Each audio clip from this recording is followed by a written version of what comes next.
What? Why are you shaking your head? You're welcome.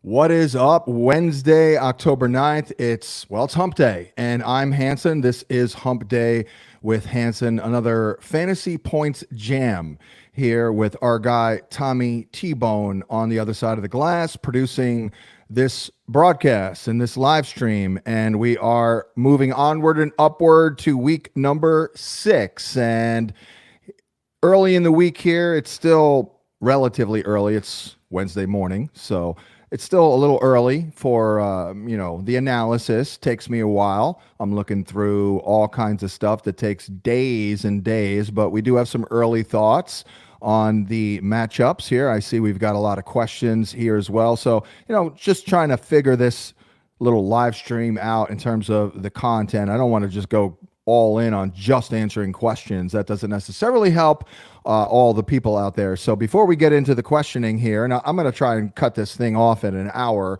That was always the plan, but I always try to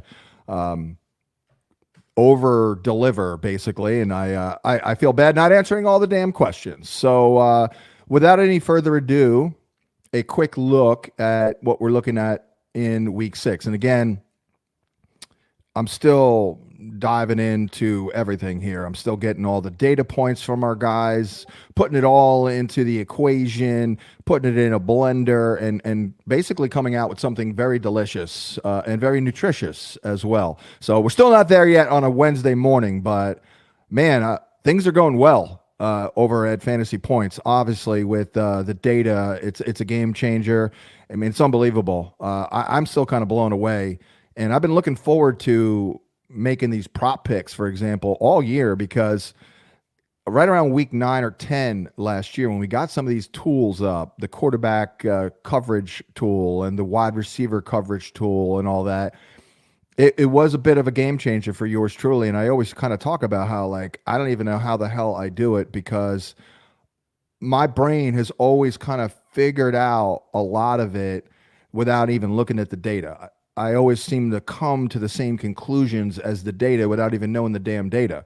So that's wild. But now it's like, oh wow, I actually have the data, and I'm using my old eyeball tests and everything I'm consuming and processing, and now I have data points to really hang my hat on. I'm a big hat hanger. So, absolutely crushing on the props. We'll see. I can't wait to see if I can keep it up. Probably not, because over the last 2 weeks, for example, I think I'm like 86%. It's like 36-11 or something insane.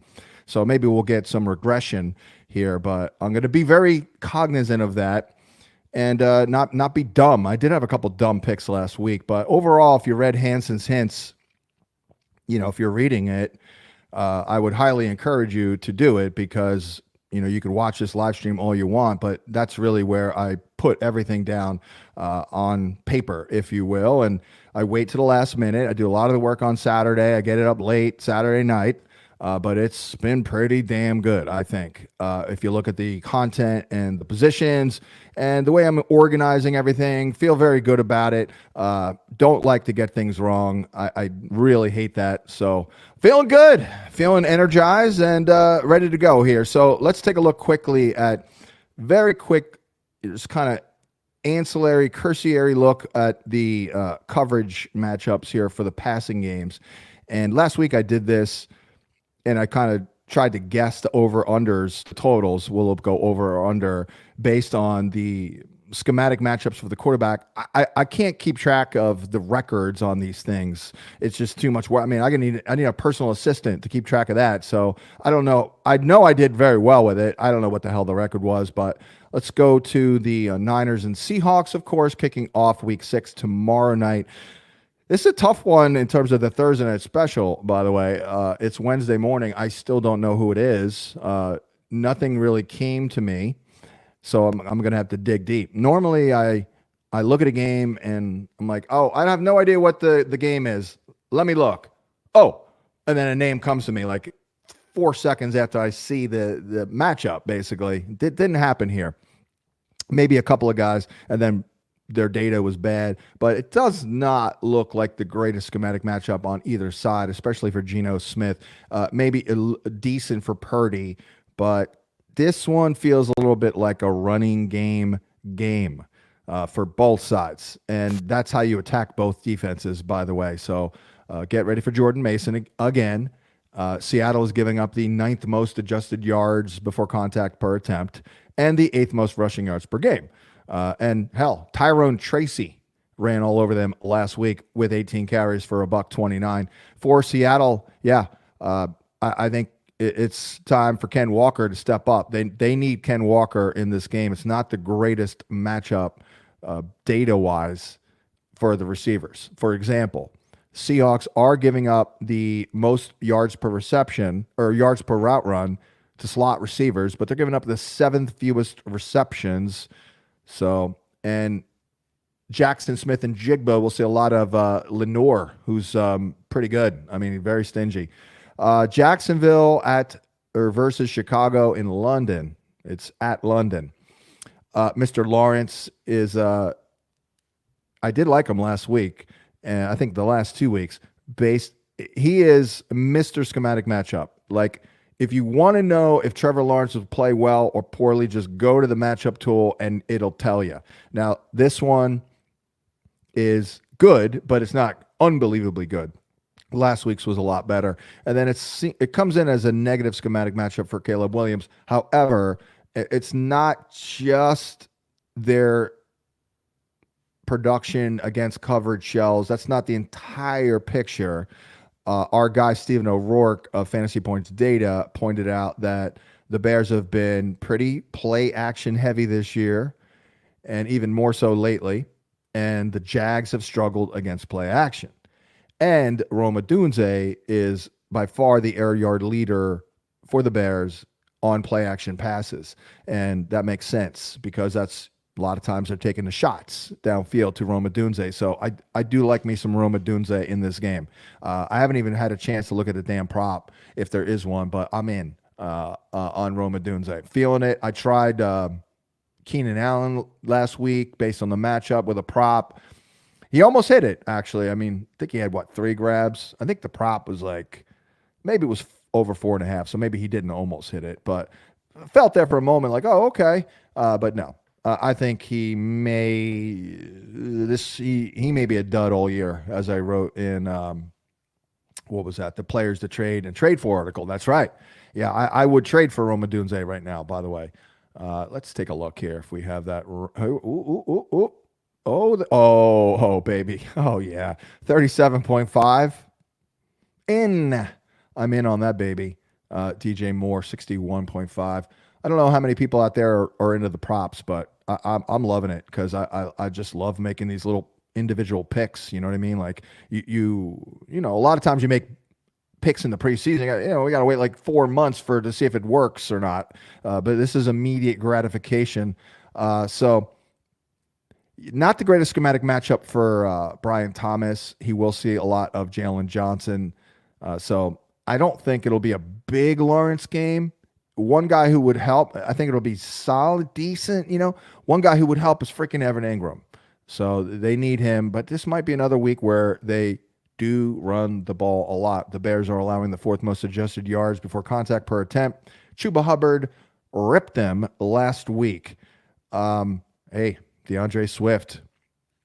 I had to go there last week based on the matchup, and I expressed my concern. But he did come through. So I don't know what the hell was going on earlier in the season, but he's bringing it now, maybe feeling the heat a little bit from Roschon Johnson. They did give Roschon a nice little role last week, even though they kind of claimed that Khalil Herbert was the goal line back, and then Roschon, all he does is score 2 short touchdowns. But not the greatest matchup there, by the way, against the Jaguars. DC at Baltimore, another good schematic matchup for Jaden Daniels, and it doesn't look wonderful for Lamar Jackson, but man, get ready for another Derrick Henry explosion in this one. DC, I liked Jerome Ford's prop last week, and man, that I got lucky on. because he was one of the top 4-5 props that I had on Sunday morning. I'm like, that was a dumb call. I really wanted to put Garrett Wilson there, but by the time I got the article up, it was like 1 a.m. on Saturday night going into Sunday, and I thought, it doesn't have a great shelf life. So I didn't, which I regretted greatly watching Garrett Wilson crush it. But we did get it right ultimately, luckily, because there was a good data point on DC's ability to stop man and gap runs and things like that. So Derrick Henry will probably crush it again in this matchup. I also won a Derrick Henry prop, talking about getting lucky. I literally put it in the L column in the third quarter, and then he ripped off that 50-yarder. That is the greatest example, one of them from last week, of luck being the residue of design. That's my motto, and I'm sticking to it. Arizona at Green Bay. I mean, I did mention last week that it was a pretty good schematic matchup for Kyler Murray, even though I've been ripping Kyler Murray in general for his volatility. And the fact that if he doesn't hit a big play or take off and run, he stinks. But it is a pretty good schematic matchup here, and we should get some pointage. Very good matchup for my guy, Jordan Love, who's not ripping off, big performances, but he's still, top 5 in points per game. It hasn't been great. I mean, it really hasn't. But you know what? He has thrown multiple touchdown passes now in 9 straight games, including the postseason, and in 13 of his last 14. And this is to the point that I made all summer, and I still make. They can't run the ball in for scores, guys. They can't do it. So that's great for Jordan Love, basically. Josh Jacobs, I don't know, man. Dude's going to get like 4 touchdowns if he's lucky all year. Very good matchup for Jaden Reed as well. And we'll see about Tucker Kraft. I mean, it's a tough call. Is Tucker Kraft doing well because Luke Musgrave's been hurt and Christian Watson's been out? We're going to get Romeo Doubs back in the mix. Apparently they've mended that relationship. And I don't know. That was weird. Still think Christian Watson is a viable buy low. Granted, he's a tease. He's been a tease. He's an FT. He's a fantasy tease. But I still would get him on pennies on the dollar. You never know. There are seasons within the season, and it is absolutely possible. It is absolutely possible that by the time we get down to the stretch run, that Christian Watson is balling with Jordan Love and commanding the ball out there and all that. Very, very possible. Not going to call for it based on this sluggish start, and he's probably going to miss another week or two, but I still like it. And I still like Jordan Love. I mean, I still think Jordan Love is being slept on a little bit. We're going to see a lot of Jair Alexander against Marvin Harrison, by the way. I'm not even that worried about it. Jair Alexander is good, but he's also beatable. Houston at New England. Probably not the greatest schematic matchup here for Stroud. Actually, it came in good. Okay. Wow. Because they do play a lot of man, but, I mean, Stroud's probably good against everything at this point. And I don't know what we do with Houston. I got to look into it deeper. I did, or not Houston, Jacoby Brissett in the Pats. I did kind of like Pop Douglas last week.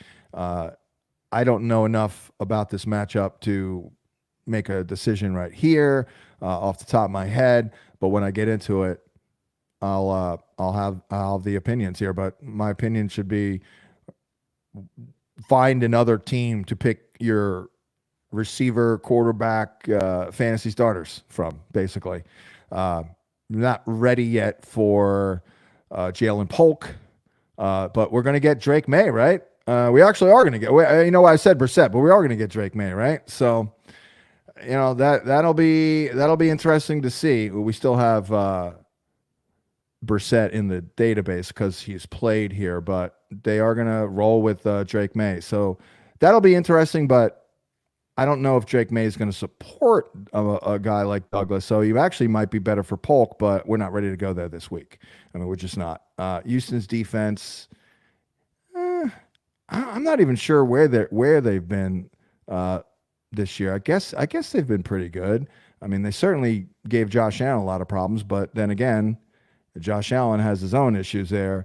Let's take a look here real quick. I'm just curious because I haven't really necessarily like really checked in on Houston's D coming out of last week here. Anyway, I'll move on. I'm belaboring points here, and I'm not getting to the content that I had planned here. Here we go. I'll just look this up real quick here in terms of where exactly are we with Houston's defense. I've got a little file here where, of course, if I could find it, that would help. Here we go. New England. What are we looking at for Drake May in this matchup against Houston's D? I mean, it feels like they're solid, but like middling. Like I feel like they're completely middling. Not. I know their front is pretty good. Oh wow, jeez. They are not giving up crap here. 5.1. Well, they are giving up. See, this is where it's confusing because they're only allowing a 52% completion rate and 5.1 yards an attempt, which is really bad. But they're also almost giving up 2 passing touchdowns a game. 1.8. So it's a little weird. And they do give up rushing production. So Drake May might run around a little bit here in this one. But honestly, I'm not really dialed into the Patriots passing game. We'll see. We'll track it. But it's just been crap. I mean, it's just there's nothing going on. So why the hell are we spending time on it? I don't know. Let's move on. Tampa Bay at New Orleans. Not the greatest schematical matchup here for Baker, but they also play a lot of man, and I know Baker's always been pretty good against man. So although it may not be a great showing here in New Orleans, if they play well. They didn't play well, the Saints in Kansas City on Monday night, but they have been good. I mean, it could potentially be a so-so game, but then again, Baker had 2 good games in this matchup last year, and he's rolling here, so he's going to be in the top 12, but maybe not a big Mike Evans day. Marshawn Lattimore, I think Lattimore has gotten him more often than not. Evans last year, 3 for 40 and 3 for 70 in 2 matchups against the Saints. I remember one time I went on television about 3 years ago and it was like, I was adamant, like, Big Mike is not doing crap.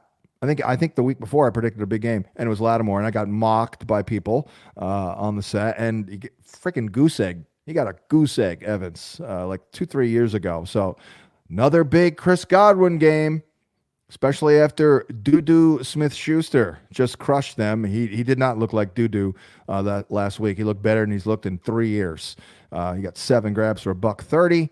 I need to add Juju to the waiver wire report, by the way. I keep forgetting to do that, but he should be considered. Maybe he's a rental player for a month, but man, he just picked up that Rashee Rice role pretty much. We'll see about the quarterback for the Saints. Browns at Eagles. Browns are dreadful on offense, so I think the Eagles coming off the bye will probably show well in Philadelphia. The fans will probably be pissed because the Phillies are probably going to lose to the Mets, and that's they're hating life right now in Philadelphia. So they'll be angry, and Deshaun Watson is probably in trouble. I think Philly will probably do well, even though the Browns D is good. They don't travel that well. They do play man quite a bit, and AJ Brown crushes man. We're gonna get AJ Brown and Skinny Batman Devontae Smith, which by the way leads me. You may want to trade Dallas Goedert. I could be wrong. But you looked at the first 2 weeks, it's like, dude, this Dallas Goedert, is he still, I know he got some targets, but he was terrible those first couple of weeks. He was just not productive at all. But, since Brown got hurt, obviously he's been great, but Brown, I think, is going to be back. Indy at Tennessee. Oh, man. You got to watch freaking Will Levis against Anthony Richardson potentially, and it's not a good schematical matchup for either one of them, so that's painful. We'll see about Jonathan Taylor. I wouldn't count on it. Very, very worried about him now. I mean, we're going to deal with like chronic ankle issues. Not good. Tony Pollard, though, looking good. I kind of oversold my guy Tajay Spears a little bit, but we'll see if he can come through a little bit more. I mean, he did have a decent game in their last game, but Pollard's been a little bit better than I expected. The Chargers at the Broncos. I mentioned last week it was a good schematical matchup for Bo Nix. I actually played a prop over his passing yards, and he actually hit. But this one here looks like a negative matchup for Bo. And same thing for Herbert. He is coming off the bye at least. Hopefully he's feeling a little bit better. And the receiving core, I'm not sure though about their O-line stuff. Like, coming out of the bye. We'll find out today, I guess. But yeah, Broncos have been stingy, so I'm not feeling warm and fuzzy about anyone here, especially Quentin Johnston, by the way, who'll likely get shadow coverage from Pat Surtain. So it could maybe a Ladd McConkey day, but we got Josh Palmer back involved last week. I also think J.K. Dobbins is a pretty decent buy low. I mean, a lot of people forgot he existed. It feels like J.K. Dobbins hasn't done anything in a month. So that's not a bad one there, even though Denver's pretty good against the run. Pittsburgh at the Raiders, a little disappointed in Justin Fields last week, and it does look like a somewhat positive schematical matchup there. He'll probably have a decent game, and then I guess we'll see who the Raider quarterback will be. Bad matchup overall regardless. And by the way, man, I had a feeling about George Pickens last week, and I kind of went with the narrative that he would be fine. He was not. Snaps were limited a little bit, so that didn't help. That was a problem. So we're now worried about George Pickens. The Pickens watch is on, I guess. I don't know if it was attitude or what, but he only had a 59% snap share last week. That's not good. Mike Tomlin told the media after the game they decided to cut his reps to get higher quality play. That's not good. No matter how you slice it. No matter how you slice it. So a little worried about that. Freaking Najee Harris, man. They cannot run the ball. It is brutal. But he is getting it done a little bit in the passing game. And Jalen Warren and Cordero are probably out again. So at some point, he's got to trip and fall into the end zone and get something going here. Next up, the Falcons and Panthers. This one could underwhelm just a little bit because it's not a great schematic matchup for either guy.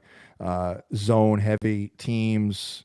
Drake London is not great against zone. Deontay Johnson is not great against zone. So this could be running game, Bijan Robinson time as well, and probably Chuba. But I think it's a Bijan Robinson game.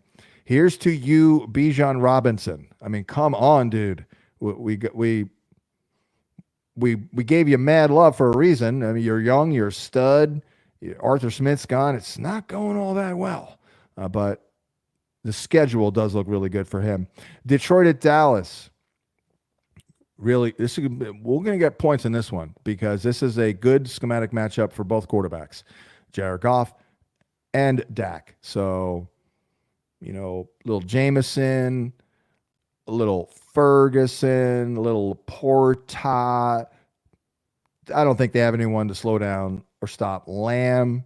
A little Tolbert. Man, Tolbert is looking good. Jalen Tolbert. I think he's obviously the third option in the passing game. And then Cincinnati at the Giants, a very good schematic matchup for Joe Burrow. And the receivers, again, they do play a lot of man. Hey, Daniel Jones playing pretty well. If he can get Malik Neighbors back, he'll see a lot of Cam Taylor-Britt, and we should have some confidence in the Giants. They are not a dumpster fire, and they have settled into that place right now. They have settled into not being a dumpster fire, so that's good for them. Good for Brian Daboll. He's coaching for his job. He's fighting for his job. Buffalo at the New York Jets. It's actually a positive schematic matchup for Aaron Rodgers. Remember, everything gets funneled in the middle of the field. So Tyler Conklin, Conk Daddy, and probably Lazard again. And will they run the ball? That is the question. Jets are dead last in yards before contact. It's pretty bad there for Breece Hall, but it can only get better from here.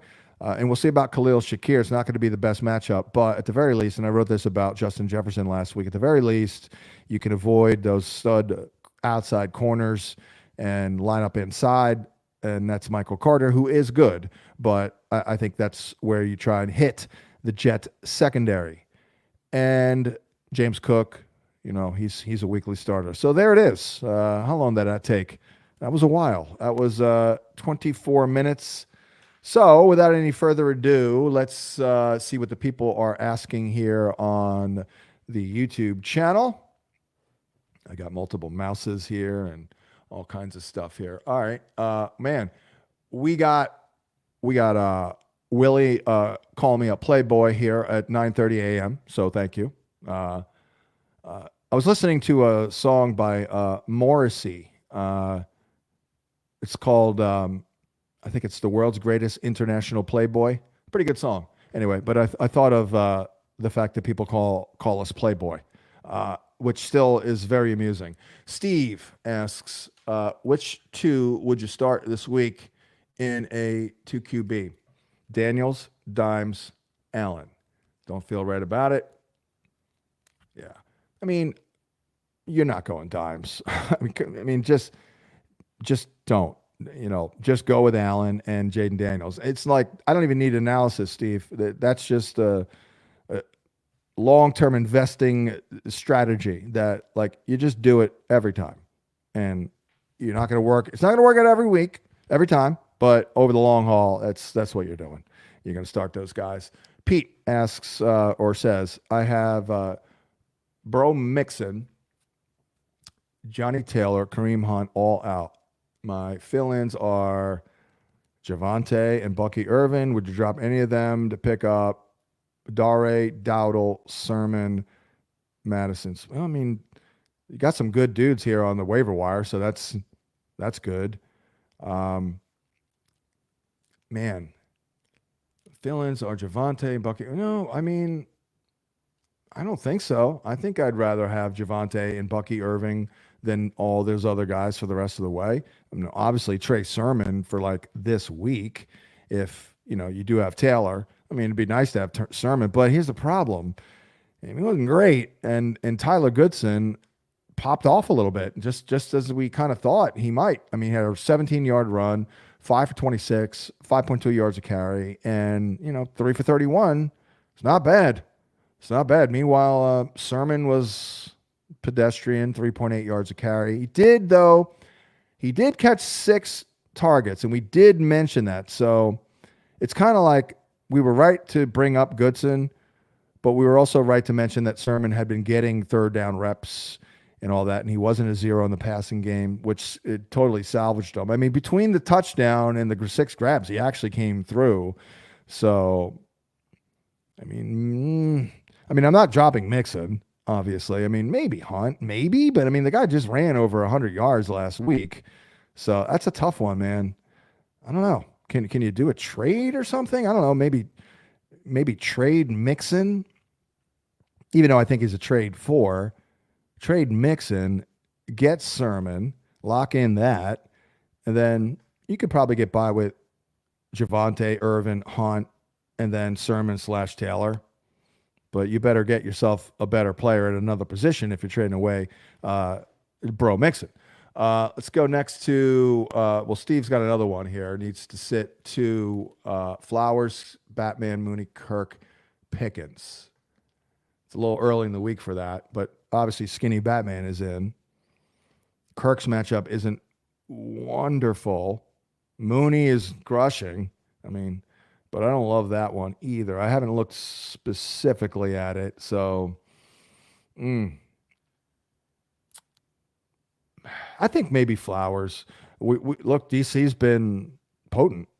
I have to look at the data on Flowers, but I'm leaning Flowers here. I did like Flowers last week, and that was another data point that we had all over the site. I know I had it in the article. Greg, good morning, Greg. I don't know if I F this. I got Bijan Robinson, and I traded ETN and a third on Dynasty. What does Thomas think about this one?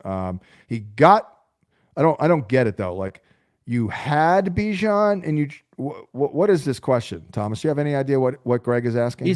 He said he got Bijan Robinson for ETN and a third. We just still smash this. I'm in a startup right now because I'm a sick degenerate, and Bijan went at the 211, and I drafted ETN at the 8-3.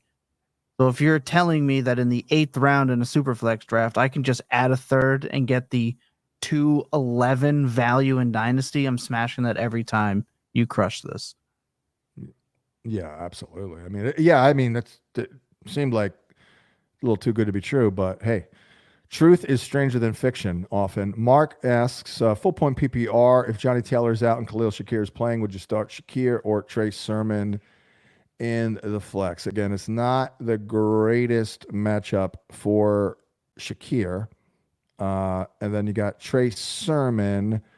It's not the greatest matchup there against Tennessee, but I'd probably lean towards Sermon because, well, number one, on the chance that the Titans actually score some points, he did catch all 6 of his targets, but the Titans offense does stink, and Will Levis does stink, so you should be getting volume. And let's have both teams hide the quarterbacks because they both suck right now in Anthony Richardson and Will Levis. Will Levis is one of the more annoying people that I've ever covered. I've hated him from the beginning.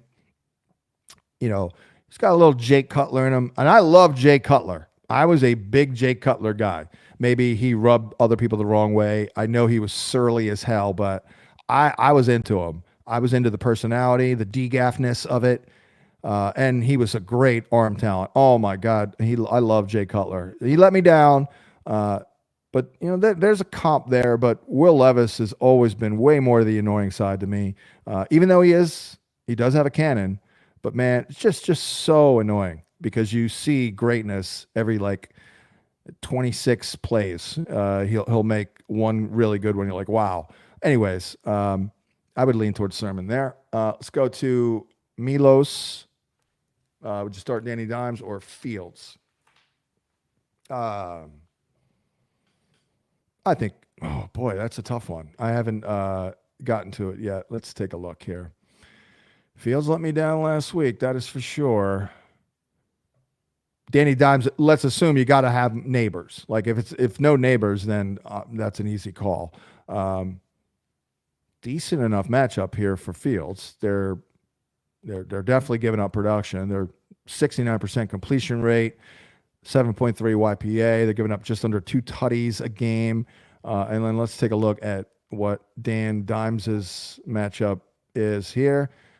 I got to really zoom in on my stuff here anymore. Like if I'm looking at a Google Doc, I got to go to 125% to actually see the damn thing.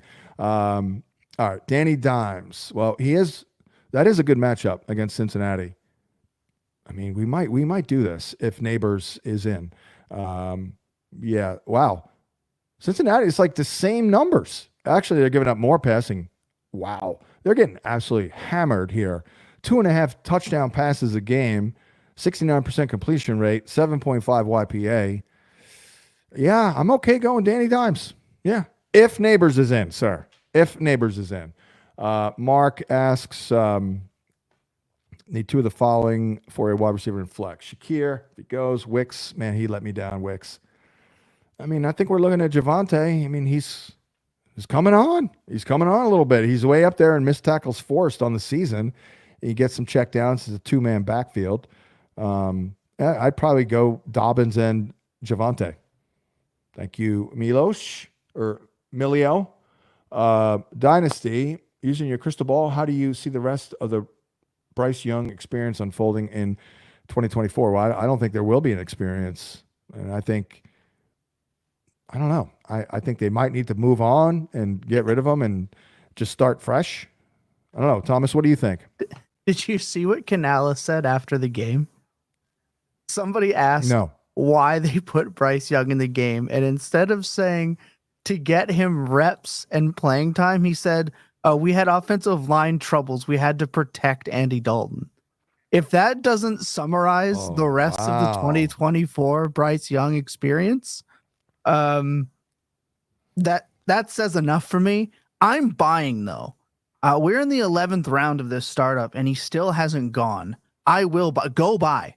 If you're in a super flex and Bryce Young is available, start asking questions because it looks like you could get him for there are so many players that I would move from the 11th round just for a shot at Bryce Young because you don't know, but that's pretty damning comments in a post-game presser from a head coach.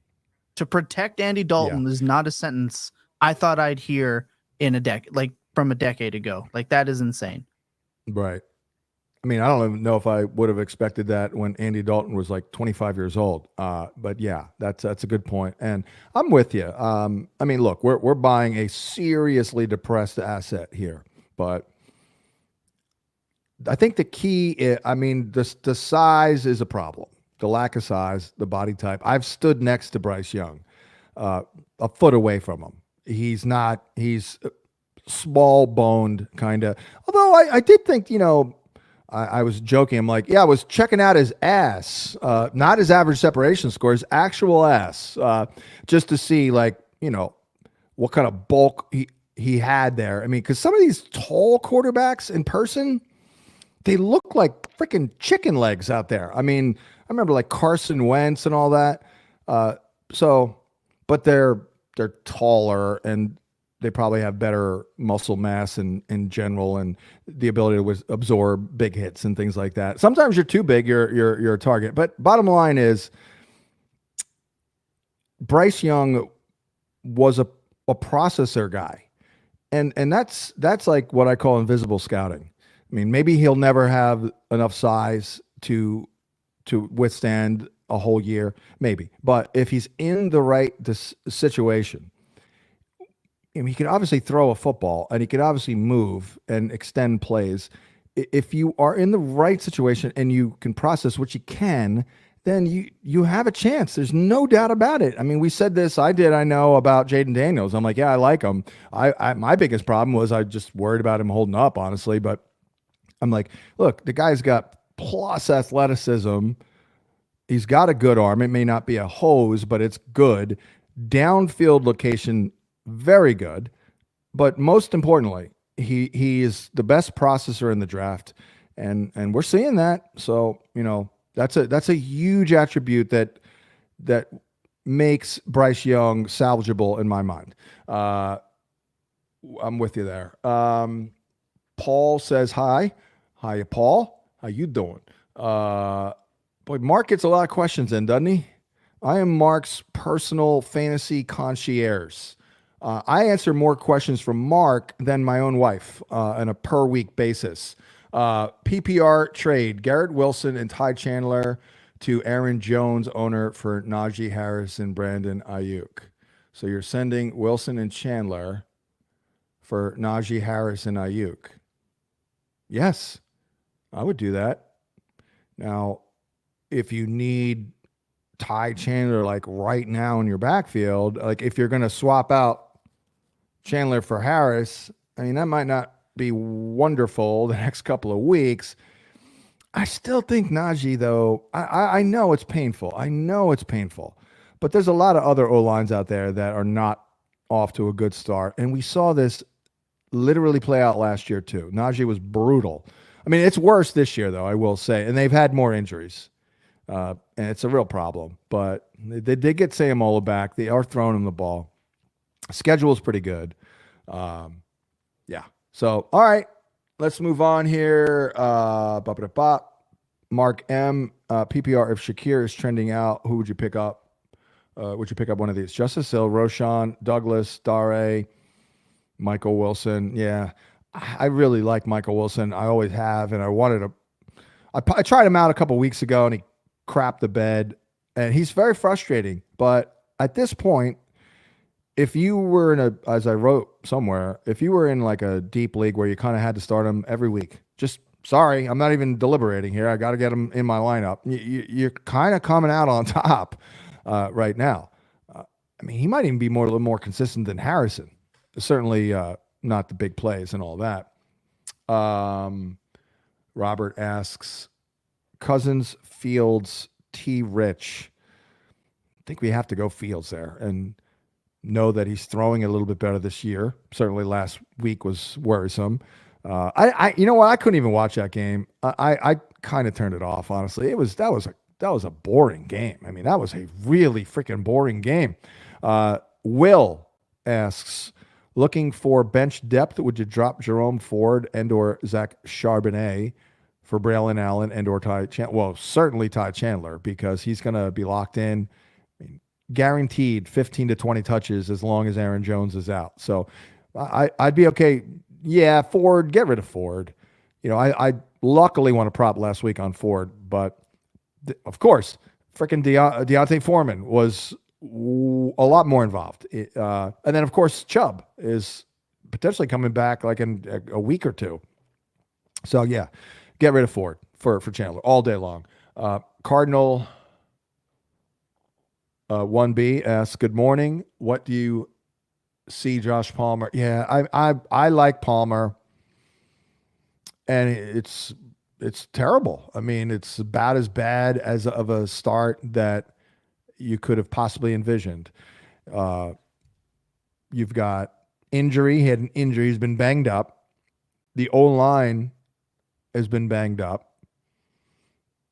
Dobbins had a couple of games like, oh, okay. I mean, certainly we're not getting.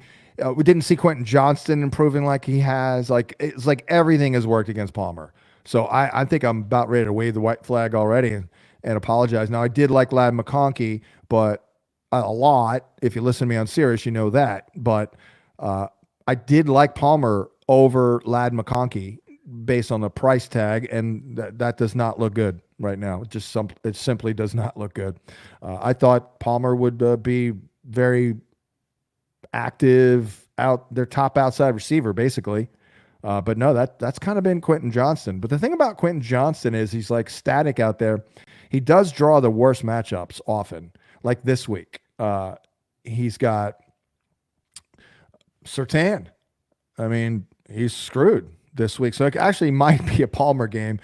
But I can't say anything good about Palmer because, it's a low-octane passing attack. And again, Herbert's been hurting bad. The O-line's been hurting bad. We'll see about their tackles heading into week number 6. But also, it's Jim Harbaugh.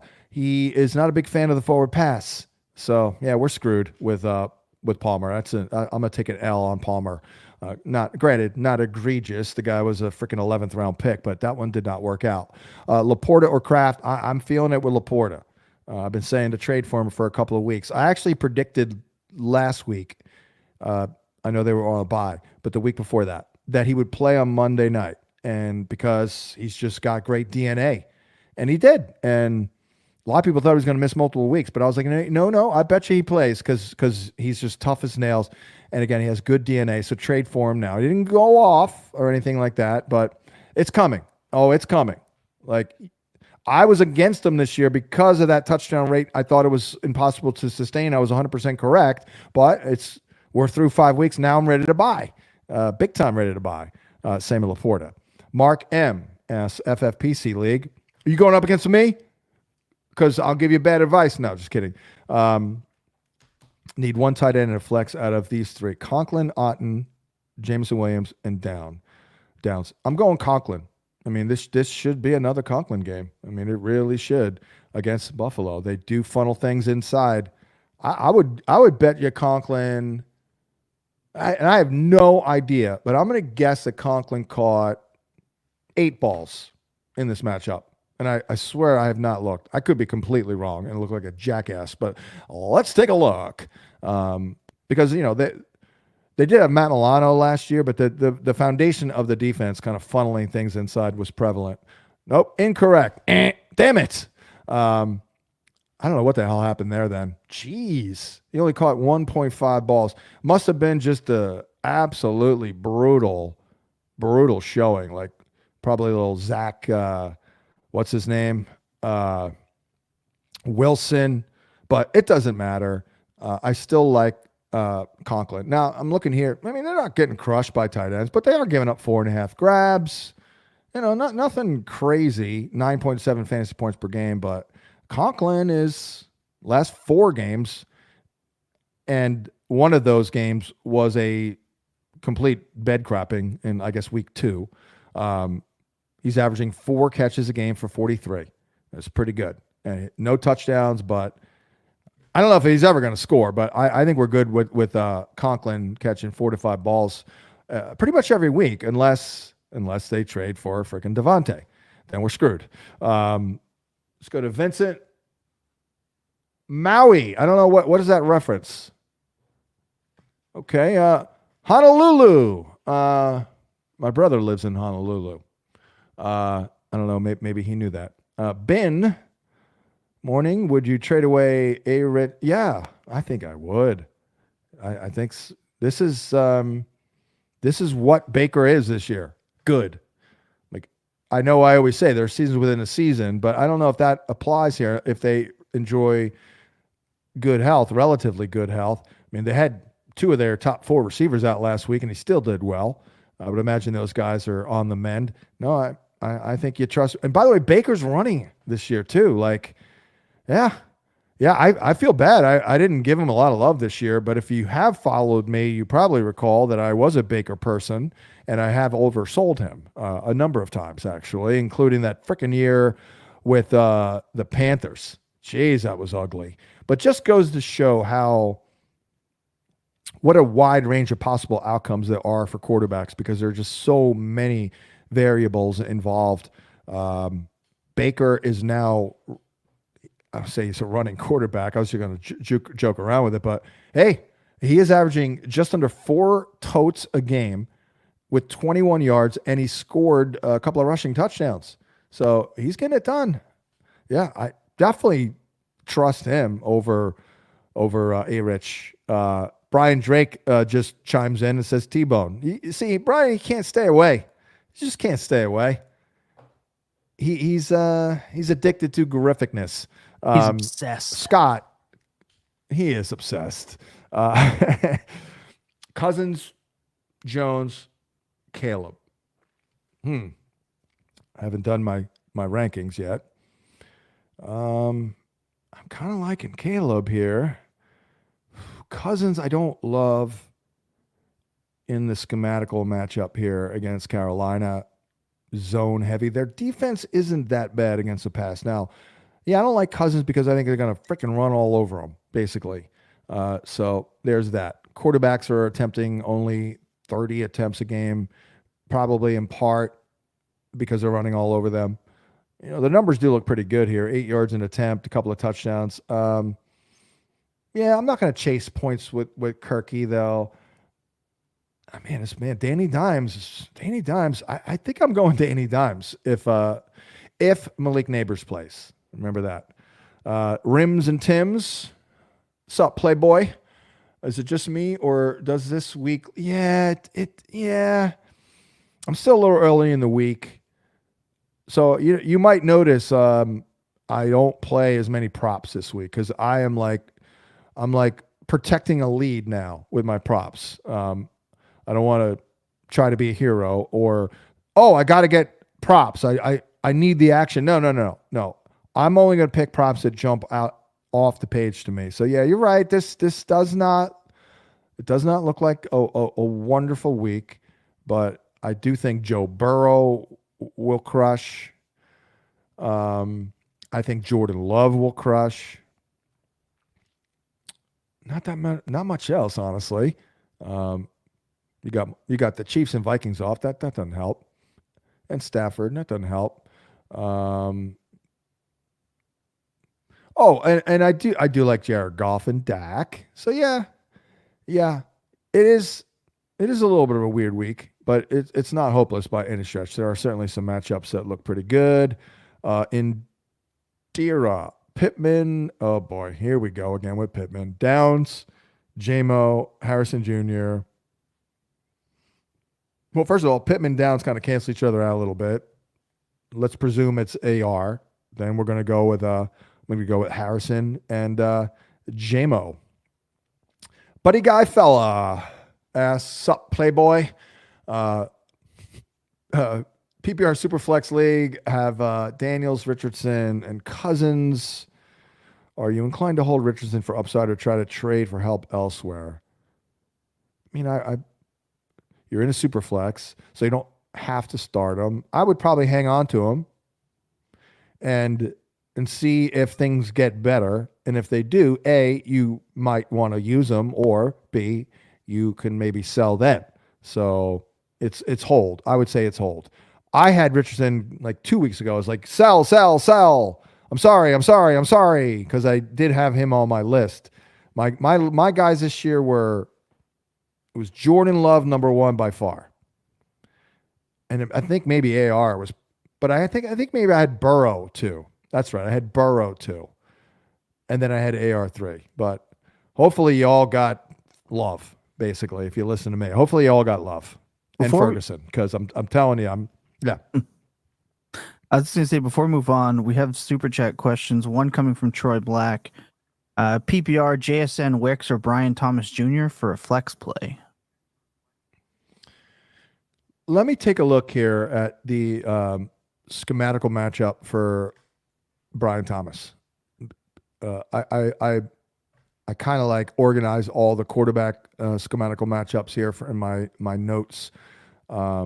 But I have not yet gotten to the receiver. So let's take a look and see what we see. All right. It looks somewhat positive. They play a decent amount of man. Well, they are zone heavy, actually, but let's see where they rank. Yeah, they're zone heavy, but I mean, they still do some man.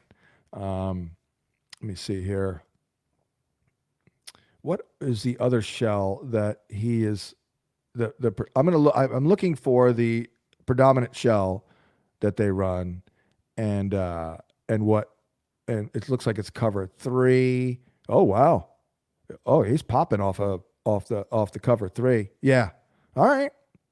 Like they run cover 3 a lot, and he is crushing against cover 3.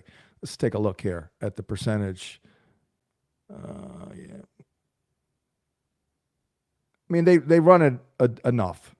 Let's say it that way. They definitely run it enough. Like it's just about 40% of the time. And he's got 0.85 fantasy points per route run. That's pretty good. Cover 4. Okay, sorry.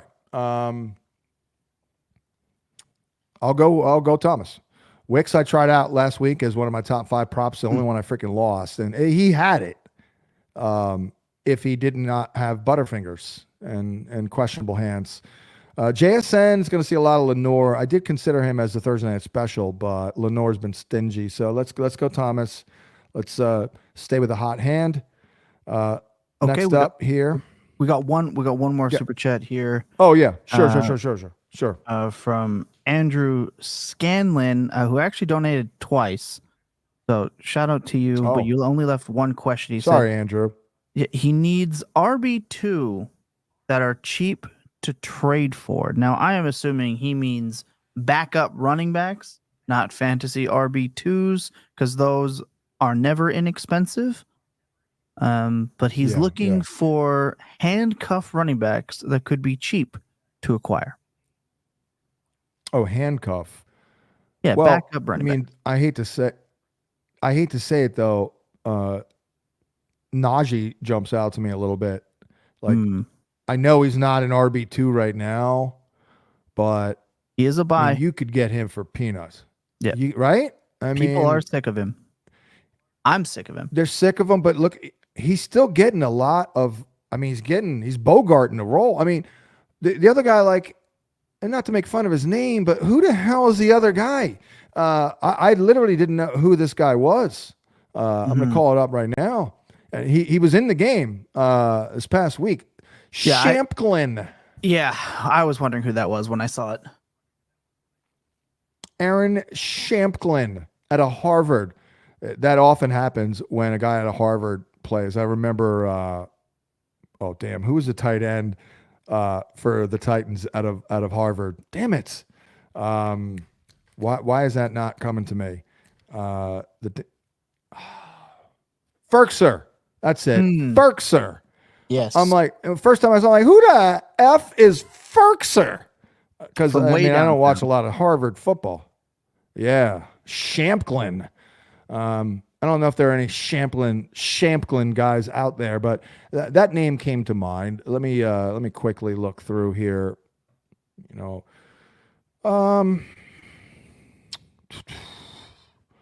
Roshan is never going to be the guy unless Swift's out, but it's a stash and hope guy.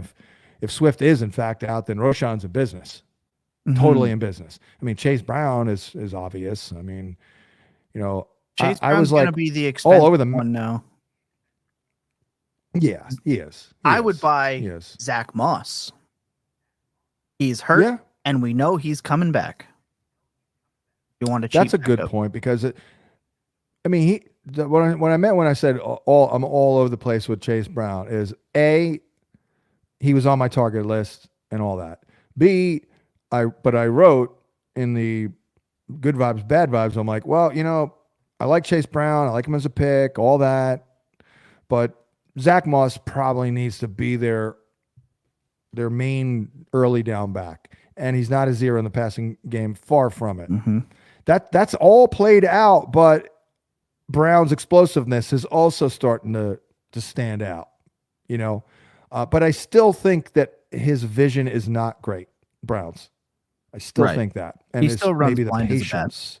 Yeah, right. It's like I learned a long time ago from, like one of the great running backs that I had the opportunity to work with. It was like LT. Or Brian Westbrook, it may have even been somebody else, but slow to the hole, explosive through the hole. Yeah. Like you gotta let it set up a little bit here, show some of that vision, and then explode when you get that crease. I think Chase Brown just explodes. As soon as he gets the ball, it just explodes. Is that fair? Yeah, 100%. And I just want to point out too, the way I would change this now in week 6, instead of looking for an RB2 that's cheap, try to find the RBs that are starters who are hurt or seemingly devalued. Rashad White's value has dropped. Joe Mixon. Bucky Irvin has passed him. Joe Mixon is another great example. Right. Find the hurt running backs that are going to come back this year. Their value is down instead of chasing the backups that are scoring points because it's too late. It's too late for those guys. You're paying too much. Like Dowdle, you needed 2 weeks ago. If you go to buy him now, and sometimes you can get him for a reasonable price, but he's the starter now. You've lost that opportunity. Go find the Aaron Jones, right? Going to get Chandler might be cheap. I'd check in, but chances are Aaron Jones is going to be the target now that he's hurt. All these backs that people are forgetting about in season, it makes it a lot easier. He says, my RB1 is Mason, RB2 is Bigsby, Irving, have lots of great wide receivers. That's great. Like I said, go find yourself some vets that are down bad, and I think you're doing just fine. I think this is a great push here, Andrew. You can also, they're like stash and hope guys too, like Blake Corum is certainly a good one. Another player's value gone down is a good stash and hope. How about even Audric Estime? Yeah. I do like that. Back. Yeah, agreed. And then let's see. One more. There's got to be one more. Tajay Spears. Yeah, that's a good one. Yeah. He's not crushing, but I still believe in him. Yeah, and he's still maybe good. We get a little balancing out. Yeah, he's good. Yeah, he's good. All right, there we go. Let's go. Oh, geez, here we go. Let's go rapid fire. Could you help me rapid fire these puppies? Of course I can. Absolutely. Let's do this. So let's just rapid fire these things here. Okay, we've got Baker or Richardson. Gino is also available.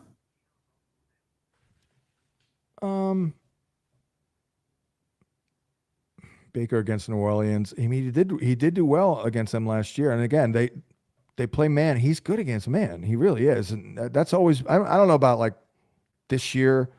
But historically, he's good against man. Yeah, I'm going Baker, man. He crushed this matchup last year, actually. He's completed 72% of his passes for 277/2.5. I believe he's the quarterback 2 on the season right now. So, you're rolling Baker out. That's crazy. We have Kincaid, and he has Kincaid and Kraft, Kyle S. Is Kincaid droppable at this point? No way. No, there's just no way. I was a little worried about him with Brady. Can he get him schemed open and things like that down the field? We did have some concern. He was on my list, but not someone that I was pounding the table for but I should be, because he's good. You know, like we should be in love with Dalton Kincaid. I mean, I'm not dropping him. I'm just not. No. Eventually they'll think? stop using him. Eventually, I hope they stop using him 2 yards past the line of scrimmage because this offense is broken. I know. It's bad. Yeah, it stinks. I know. Armando. But I'm big on like I'll suck it up. I'll suck it up. I'd rather lose than drop Dalton Kincaid and try and stream, and then all of a sudden we all realize, oh, that's right, Dalton Kincaid's really good, and I cut him. I'd rather lose than go through that scenario. Right. Armando wants to know, would you drop Ridley or Roshan or both for Polk, Quentin Johnston, or Romeo Dobbs? I would drop Roshan for Polk. I want to drop. I'd rather take a shot and be early. Fine. I'm fine with it. Ridley Here's what I'm thinking. Get him off your team. He's a 15% target share. It's honestly DeAndre in that offense. It's crazy. You think, huh? Mm-hmm. What if we get a little Mason Rudolph? What if they bail on? Oh yeah, then I would keep. You're right. I would keep Ridley for that reason, but I would move Roshan. I want to be early on Polk. In the preseason, we've been saying this on Dynasty Points. Preseason, Polk didn't play with Brissett. He was running with May in all of the games, and he was his primary target. When May takes over, I imagine that Polk becomes the guy. And for better or worse, I think he can outscore Roshan for sure. So I want to be early on a second half rookie. Give me Polk there over Roshan. Yeah, I agree. I had I put May and Polk on my waiver wire report, and I'm like, look, this is not for this week. This is second half of the season stash. Create some momentum for next year and optimism, enthusiasm, all that. What do we have next? Kevin wants to know if you should trade Pickens for Dunze and Algier. I have Bijan. That's a great one. I think this is fine to do. Yeah, I think it is because George is a little volatile, and Odunze is not. They're limiting Pickens snaps for better production. I can't do it with that guy. I can't do it. Yeah, I know. He's a bombastic. I always use that word, bombastic. When I interviewed him, he was a ball of freaking energy, man. He was all over. You know, like I liked it, but you could see, man, this dude's a handful. Yeah, I'll sign off, co-sign, or rubber stamp, whatever we need. What else do we have? Robert just wants to say hey now, and Ronnie wants to say good morning. We have a hey now.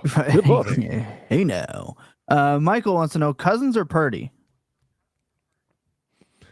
Purdy. Yeah, I would George agree Kittle. Big George game here this week against Seattle. You know, they're getting run on. I don't know if we go off, but you never know. You throw out the records, divisional opponents, and it could end up being a higher scoring affair. Purdy completed 70% of his passes last year. Of course, he probably does that everywhere. We got a total here of 48.5. That's pretty good. So I'm going Purdy. Yep, I agree. We have JSN or Jameson. This to me is safety or ceiling. It depends what you need here, in my opinion. Yeah. Detroit off the bye as well. Yeah, I'm JSN's tempting, but San Fran has been stingy inside. Lenore. So they've actually been stingy on the outside, actually. So yeah, I'm gonna go with Jameson. Yeah, outside of 1 week this year. That could be a high scoring game. Agreed. Outside of one game this year, Jackson Smith and Jigba's upside is 13.1 points. And no thank you. Right. Stroud or Fields in a 6-point touchdown league. I think that one's pretty easy. What do you think, Guru? Easy. Stroud. I mean, that again. He went 101. You don't even have to look at anything like. Yeah, 101 in the Superflex Dynasty I mentioned. He went 101. He's the guy now. Yeah, he also has Wicks, Ridley, or Tolbert. Need 2 in a full PPR. This is Wicks and Tolbert for me. Yeah. because I definitely like Jordan Love's matchup, and watch Wicks do it this week when I won't go in on his prop because I was miffed, but dude's got to catch the ball. But yeah, and Tolbert looks good, man. Really good. He looks really good. That catch was I just insane. look at it. Yeah. I was a big Tolbert, not a big, but I was a Tolbert guy because I went to the Senior Bowl and I drafted him in our Dynasty League. By the way, and I've been holding on to him. By the way, Thomas, real quick, this is actually kind of funny. Yeah. I have mentioned I am the worst manager out there. I suck. I don't have the time. I'm not organized. I'm all over the place. I miss deadlines, things like that. My team in the Dynasty League has sucked ass record-wise. However, this shows you how crazy it is. My team sucks. I'm not going anywhere. Actually, whoa. See, I didn't even know. I'm 3-2. I didn't even know I was 3-2 in the league. That's how bad I am. I forgot to submit my lineup one week. I'm a disaster because it's literally the lowest priority for me, unfortunately, and I almost always run out of time. But I mean, this team sucked, Thomas. But in a week or two, I may be able to start. Here's the starting lineup for a team that sucks, which is incredible. Pat Mahomes, Jonathan Taylor, Jahmyr Gibbs, Javonte Williams, and we can start 4 running backs. So let's say Ty Chandler, right? And then my receivers would be not the greatest receiving core, but let's say I get Cooper Kupp back, Josh Downs, DJ Moore, Ladd McConkey, and I got Tolbert. Now, tight end is a little weak. Very weak, maybe, because I freaking drafted Higbee over Hawkinson when we started 4 years ago because I thought I could get Hawkinson later. But I got Njoku. But that's a pretty good team for a team that sucks, right? Pretty good. That's pretty good. Now all you got to do is just get rid of Patrick Mahomes and you're buzzing. I know. He's an all-time sell for me right now. I have had Chiefs fans in my DMs saying some heinous things simply because I said to trade Patrick Mahomes, he's going to cost you a bye week. But here we are, 300 yards, and he put up, 13 points this week? Come on. Get him out of here. Get him out. It's unbelievable. I mean, it's unbelievable. I still blame Nagy. I think Nagy stinks. I mean, he's going to be a bye forever. When Nagy's gone, Mahomes will be a bye again. Hi, Guru. Half point PPR. Please pick 2. McLaurin, Thomas Jr., Harrison, need 2. I now have to realize that it's not Michael Thomas. It is Brian Thomas these days. Because when I read that at first, my brain immediately went to MT13. Right. Let's go McLaurin, Thomas, or Harrison, need 2.5 point. I mean, I think I want Harrison in there. McLaurin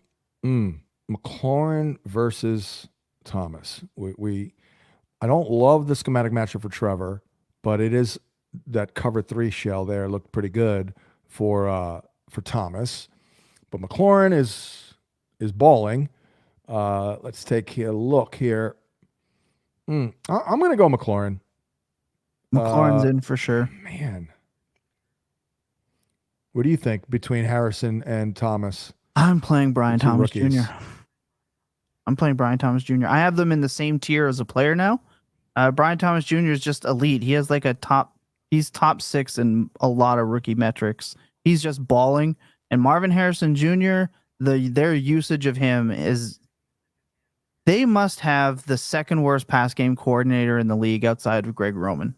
Honestly, because they can't find a way to use. There's no motion. There's no lining up in the backfield. There's nothing. They're just sticking him out on the perimeter and saying, have a day. And he's struggling. I'm playing Brian Thomas Jr. I think he scores. And Kyler, I'm with you on the Kyler thing. He's been very annoying all year. So I'm going to trust. Yeah. I'm going to trust Brian Thomas Jr., who's just been an alpha. I am going to disagree. And we'll keep track of this because this is a close one. It's not the greatest. Marvin will see a lot of Jared Alexander, which I actually kind of like. So I'm gonna go Marvin there. Jared Alexander, I don't know, man. He is good, but man, he can get beaten. What's the total here? We got a total of 48 in that. In that Arizona game. That's a pretty good number. I'm gonna go Marvin Harrison there. Spending a lot of time on this, but I don't know. Just want to get it right. Let's take a look here real quick. And here's the other thing. Like Chicago in general, they're zone heavy. You do look at Jalen Johnson. You'll see him on Jalen Johnson, who doesn't give up crap. So for that reason, I'm going to go with Harrison.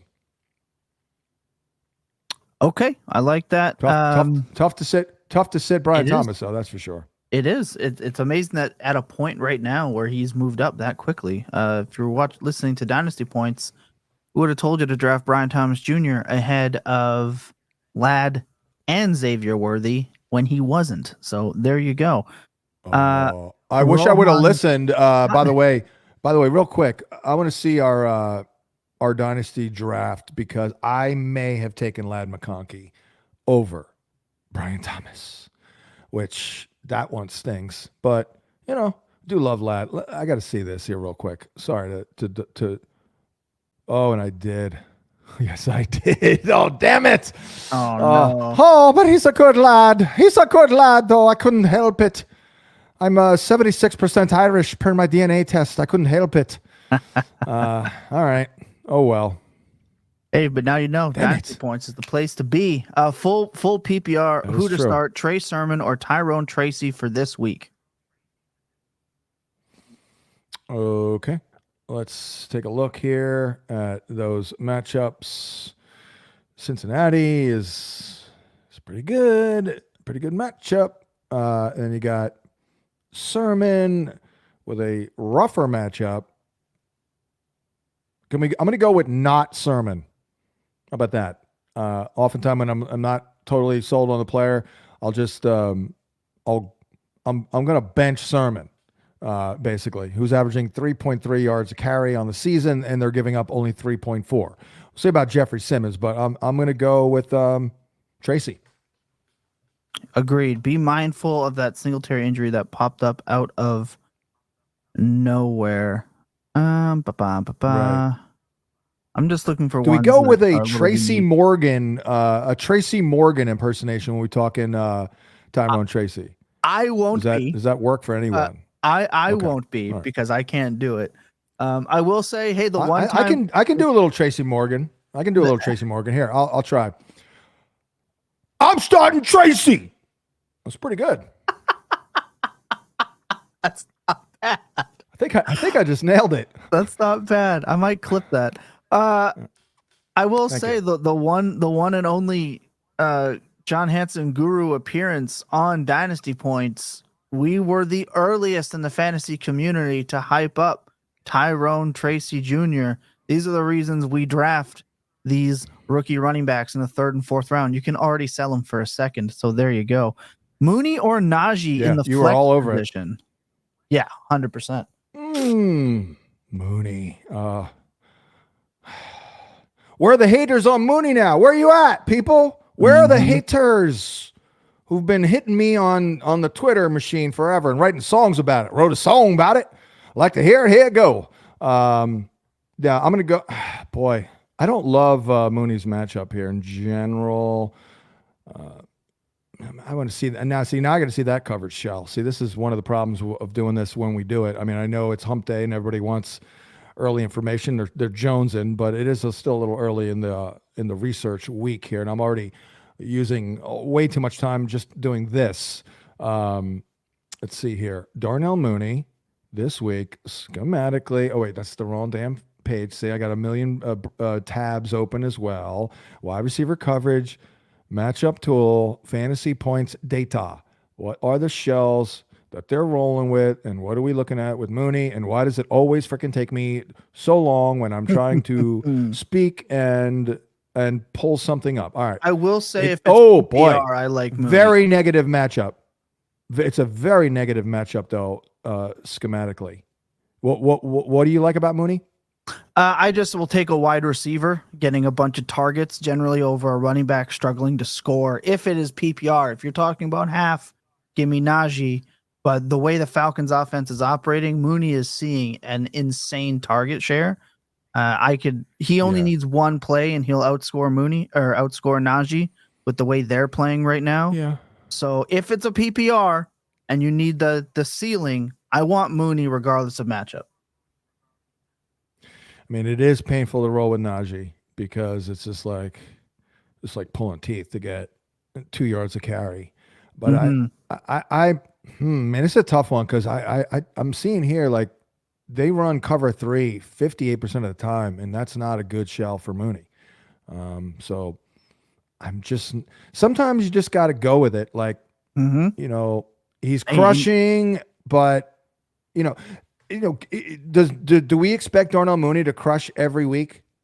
You know what I mean? Like, if he does, then he's going to go down as the freaking pick of the year, right? At wide receiver, at least. That's probably not going to happen. You're 100% right. 16 targets last week was absolutely insane.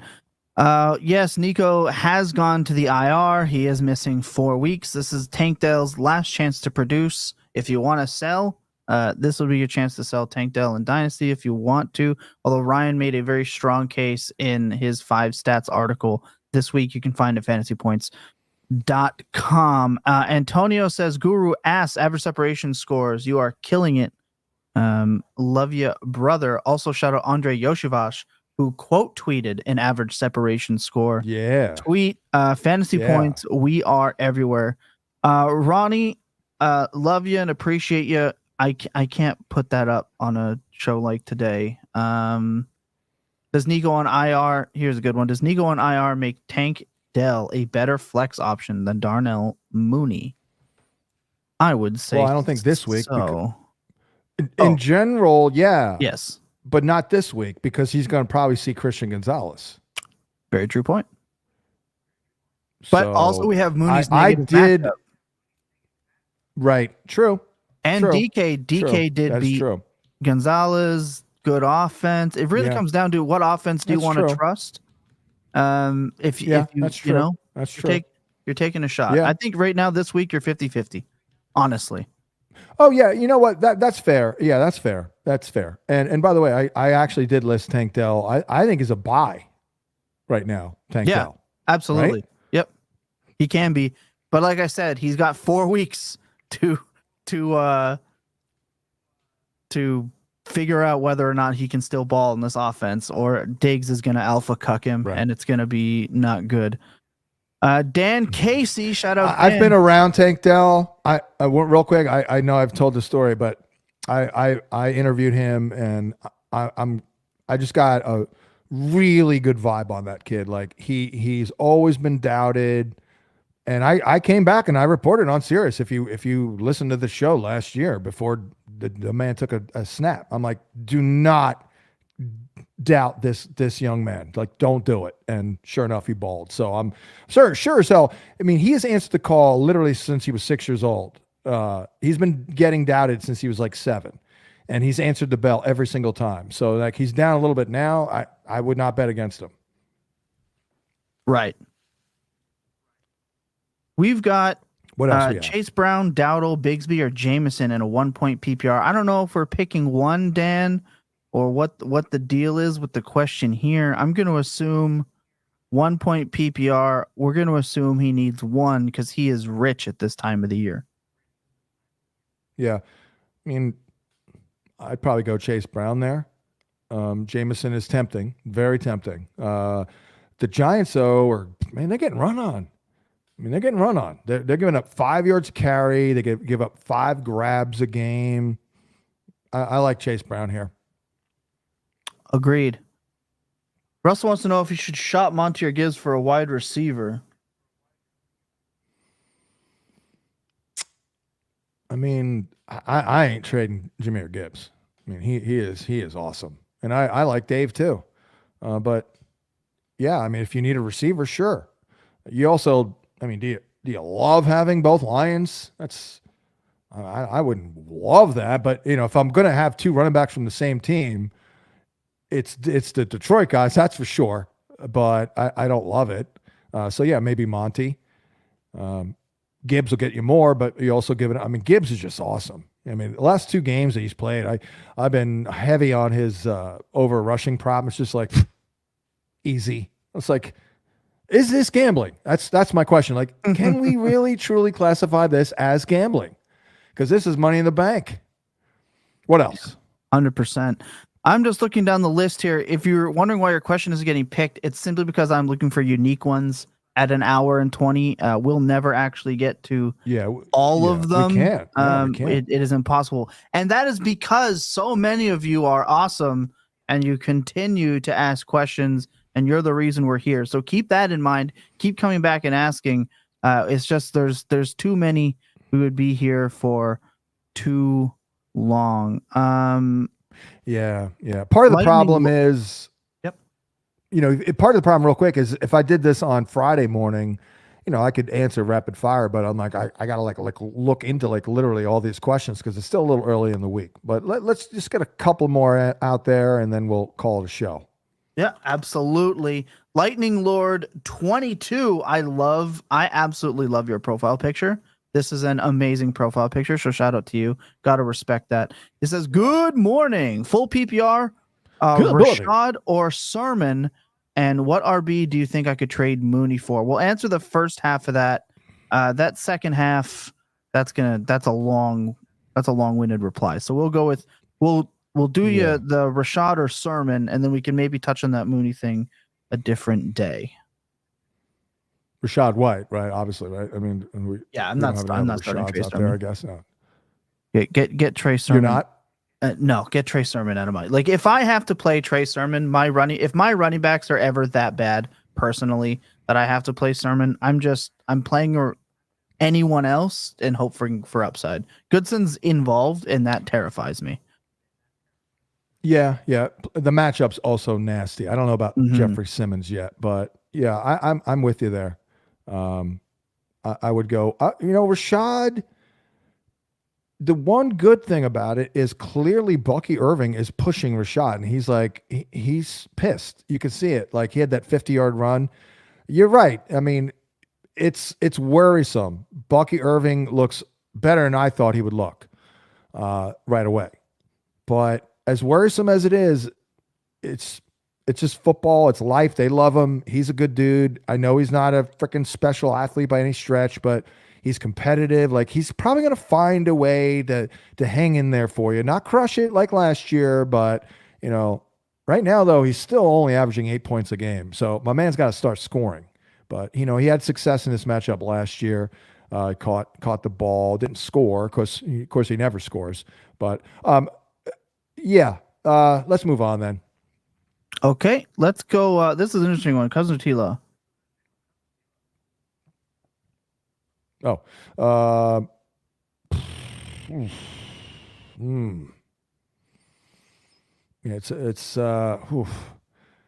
It's close, man. That is close. We can go. Let me pull up some more data here because it's a slightly positive schematic matchup for Lawrence and a slightly negative one for Kirky. Jeez. I mean, Chicago has not given up crap. They've given up one passing touchdown in the last 4 games. So I'm gonna go Kirky.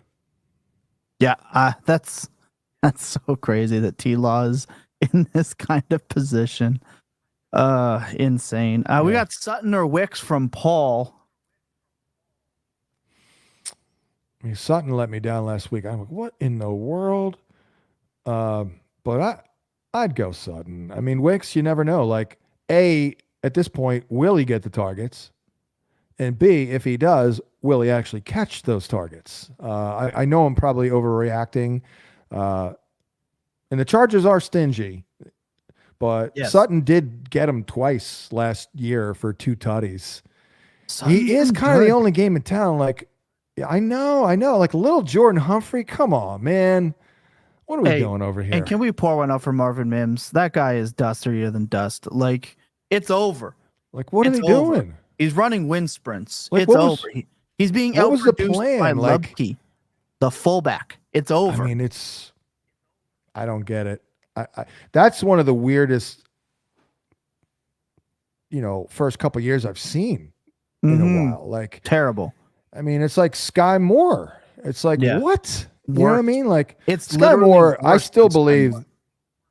I think it's worse because I believe that they ruined Sky Moore by putting him back there on those freaking returns and fumbling and refusing to play him in the damn slot.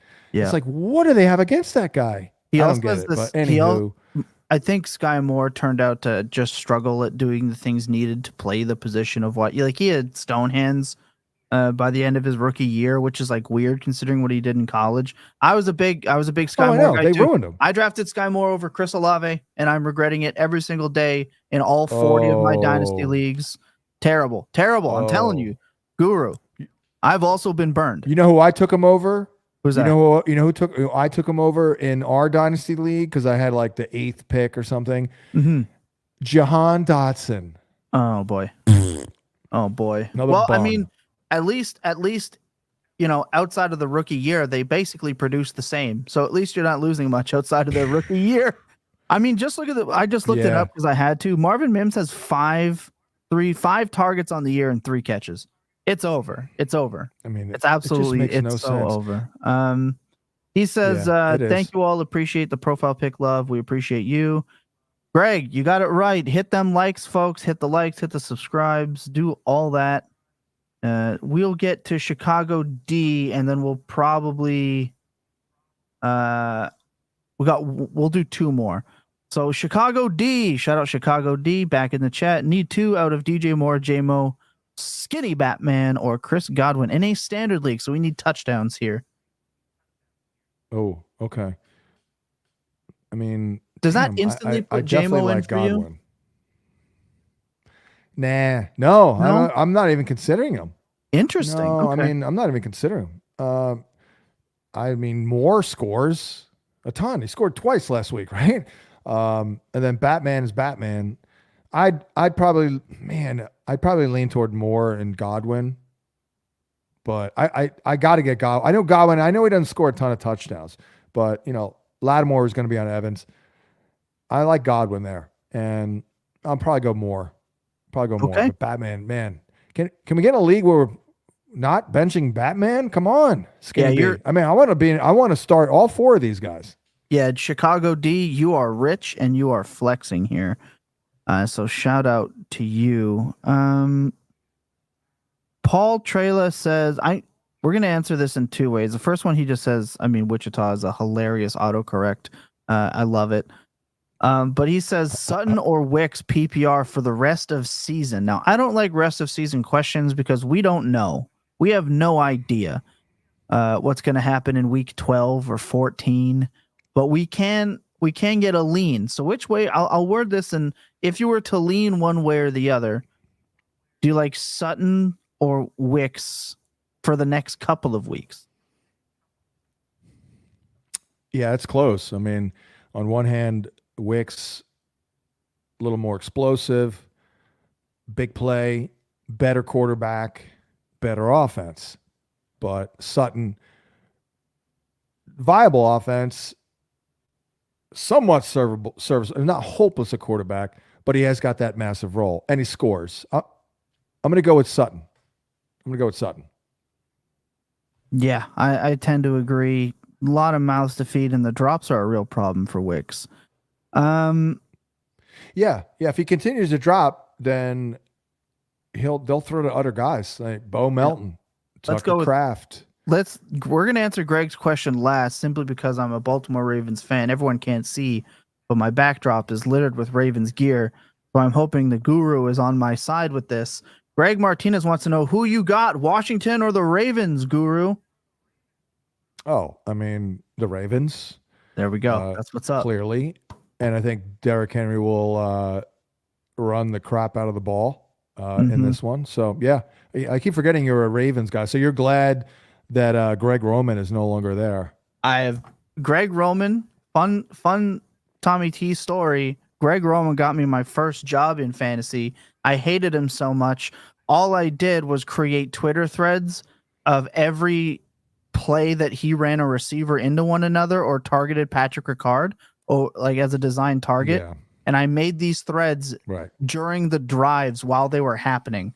And that actually got me my disdain for that man got me my first job in fantasy and ultimately. So I love him because I ended up here. But at the same time, I'm so happy I don't have to deal with that guy as my offensive coordinator. You know how I love to connect dots and like match people and like I just love all local ties, stories, all that. I guess you have not heard my Greg Roman. Well, first of all, he went to high school in my old hometown in Absecon, New Jersey. He is best friends growing up with my old next door neighbor, who also was a football coach, coached in the NFL, last name also Roman. That's weird. That is weird. So amazing. So there's that. But yeah, he is a South Jersey guy. And I can kind of see it. Not particularly bright. Let's just say it that way. I mean, like he's not no one's going to confuse him for an evil, like a genius, like a Sean McVay or, somebody like that. Like, yeah, he's kind of a meathead, basically, kind of a meathead. So that's what he is. But anywho, on that note, that does it for today. That does. It truly does. Yeah. All right. I was waiting for you to like end it, and I'm like, oh, that's right. I'm the host. So he's Thomas. I'm John. This has been Hump Day with Hansen, and we're just randomly just spending just a lot of time here, just watching the clock tick, tick, tick, tick, tick. Hour and 40 minutes. We're going to sign off here. We'll talk to you next week, and obviously keep liking, subscribing, and paying attention. Make it your internet startup page. Our YouTube channel over there on YouTube. So thanks for watching and good luck this week. And we'll talk to you next week. What? Why are you shaking your head? You're welcome.